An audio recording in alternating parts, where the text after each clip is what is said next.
ఏడుళ్ల బయ్యారం గ్రామంలో జిల్లా పరిషత్ ఉన్నత పాఠశాల స్థాపించి 50 సంవత్సరాలు పూర్తయిన సందర్భంగా గ్రామంలో ప్రభుత్వ, ప్రైవేట్ పాఠశాలలో చదివిన విద్యార్థులందరూ కలిసి పండుగ వాతావరణంలో 2025 జనవరి 12వ తేదీన స్వర్ణోత్సవాల పేరుతో పూర్వ విద్యార్థుల సమ్మేళనం కార్యక్రమం ఏడుళ్ల బయ్యారం జిల్లా పరిషత్ ఉన్నత పాఠశాలలో నిర్వహించడం జరుగుతుంది.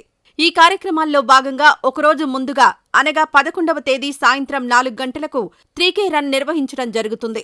2025 జనవరి 11వ తేదీన సాయంత్రం 4 గంటలకు ఏడుళ్ల బయ్యారం క్రాస్ రోడ్ నుండి జెడ్పీఎస్ఎస్ పాఠశాల వరకు ఈ 3K రన్ ఉంటుంది. కావున మన ఏడుళ్ల బయ్యారం పూర్వ విద్యార్థులందరూ అధిక సంఖ్యలో హాజరై విజయవంతం చేయాలని మనవి. ఇట్లు పూర్వ విద్యార్థుల సమ్మేళనం నిర్వహణ కమిటీ.